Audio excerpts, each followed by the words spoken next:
नमस्कार मित्रों। पौराणिक कथाओं में आज हम बात करेंगे अजंता, एलोरा और एलिफेंटा गुफाओं के बारे में। अजंता गुफाएं लगभग दूसरी सदी ईसा पूर्व से 5वीं-6वीं सदी तक के बीच में बनी है। ये बौद्ध धर्म से संबंधित हैं और यहाँ की चित्रकला एवं शिल्प अभूतपूर्व हैं। अजंता गुफाओं में एक से एक सुंदर भित्ति चित्र हैं जो प्राचीन बौद्ध जातक कथाओं को दर्शाते हैं। ये चित्र किसी रंग या रोशनी के बिना सदियों तक सुरक्षित रहे हैं। यहाँ बौद्ध स्तूप, विहार और चैत्य गृह बने हैं जो बौद्ध धर्म के विकास को दिखाते हैं। ऐसा माना जाता है कि अजंता गुफाएं कई शताब्दियों तक जंगलों में छुपी रहीं। 1819 में एक ब्रिटिश अधिकारी जॉन स्मिथ ने इन्हें खोज निकाला था जब वह शिकार कर रहा था। अजंता के कुछ चित्रों में एक प्राकृतिक चमक दिखती है जो सामान्य रंगों से अलग है। आज तक ये रहस्य है कि ये रंग इतने लंबे समय तक कैसे टिक गए। ये गुफाएं एक घाटी के अंदर छुपी हैं जो प्राचीन समय में धर्माचार्यों और भिक्षुओं के ध्यान और शिक्षा के लिए एक सुरक्षित स्थल था। अब बात करते हैं एलोरा गुफाओं के बारे में। एलोरा गुफाएं अजंता के तुलना में अलग हैं क्योंकि यहाँ हिंदू, बौद्ध और जैन धर्म की गुफाएं एक साथ मिलती हैं। ये 6वीं से 9वीं सदी में बनी हैं। एलोरा की गुफाओं में कैलाश मंदिर सबसे अद्भुत है। इस मंदिर को एक पहाड़ को काटकर बनाया गया था जो दुनिया का एक अनोखा निर्माण है। ये एक ही चट्टान से तराशे गए सबसे बड़े मंदिर हैं। इसका निर्माण कैसे किया गया यह आज भी एक रहस्य है क्योंकि यह 2 लाख टन पत्थर हटाकर बनाया गया था। एलोरा की अधिकतर गुफाएं एक ही पहाड़ को काटकर बनाई गई हैं बिना किसी अलग पत्थर को जोड़े। ये प्राचीन भारतीय शिल्पकारों की अविश्वसनीय कला को दिखाता है। हिंदू, बौद्ध और जैन धर्म की गुफाएं एक साथ मिलना एक अद्भुत बात है जो भारत के धार्मिक सहिष्णुता का प्रतीक है। आज भी ये एक रहस्य है कि इतने भारी पत्थर कैसे तराशे गए बिना किसी आधुनिक यंत्र या उपकरण के। कैलाश मंदिर का निर्माण एक प्राकृतिक योजना के अनुसार किया गया जिसमें प्राकृतिक रोशनी का इस्तेमाल, जल प्रवाह का विशेष ध्यान और ध्वनि तक का पूरा ध्यान रखा गया।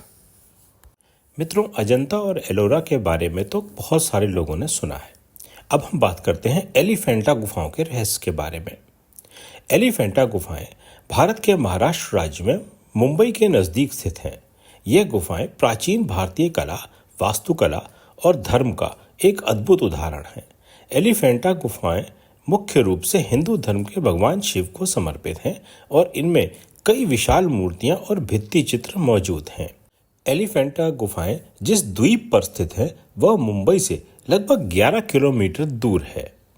ये 5वीं से 8वीं शताब्दी के बीच की बनी हुई लगती हैं।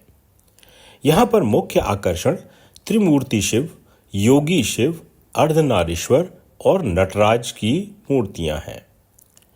यहाँ हिंदू और बौद्ध प्रभाव दिखाई देता है। गुफा संख्या 1 में स्थित त्रिमूर्ति शिव की प्रतिमा सबसे प्रसिद्ध है। यह प्रतिमा 20 फीट ऊंची है और इसमें भगवान शिव के 3 रूप दिखाए गए हैं। सृजनकर्ता ब्रह्मा रूप, संरक्षक विष्णु रूप और संहारक रुद्र रूप। यह रहस्य ही बना हुआ है कि इतनी विशाल मूर्तियां बिना किसी आधुनिक उपकरण के कैसे बनाई गईं।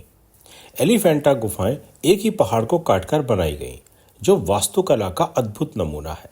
माना जाता है कि इस निर्माण में कई दशक लगे होंगे, लेकिन इस कार्य को करने वाली सभ्यता के बारे में कोई ठोस प्रमाण नहीं है।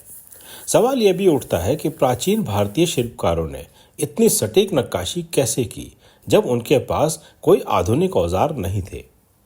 जब 16वीं शताब्दी में पुर्तगाली वहां पहुंचे तो उन्होंने द्वीप के पास एक हाथी की विशाल मूर्ति देखी और इस वजह से इस द्वीप का नाम एलिफेंटा रख दिया गया। यह मूर्ति अब मुंबई के जे स्कूल ऑफ आर्ट्स में रखी गई है। असल में इस स्थान का प्राचीन भारतीय नाम क्या है वह भी अब रहस्य है। यहाँ भगवान शिव के अलग अलग रूपों की भव्य मूर्तियां हैं। ये सभी मूर्तियां एक अद्भुत कला शैली में तराशी गई हैं, जिनका आज भी अध्ययन किया जाता है। कई विद्वानों के मुताबिक इन्हें संभवतः कलचुरी राजवंश या राष्ट्रकूट राजवंश के राजाओं ने बनवाया था। यहाँ प्राचीन काल में तपस्वियों और साधुओं द्वारा ध्यान और साधना की जाती थी। एलिफेंटा गुफाओं में कुछ गुप्त और भूमिगत कक्ष भी मिले हैं। माना जाता है कि इनका उपयोग तपस्वियों द्वारा ध्यान लगाने के लिए किया जाता था। कुछ इतिहासकार मानते हैं कि इन कक्षों में गुप्त ज्ञान और प्राचीन ग्रंथ रखे जाते थे जो अब गायब हो चुके हैं।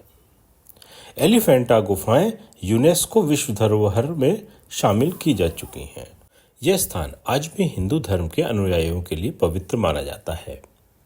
यह गुफाएं आज भी प्राचीन भारतीय इंजीनियरिंग और कला का आश्चर्यजनक उदाहरण मानी जाती हैं। प्रतिवर्ष हजारों पर्यटक यहाँ आते हैं जो भगवान शिव की अद्भुत मूर्तियों के दर्शन करते हैं।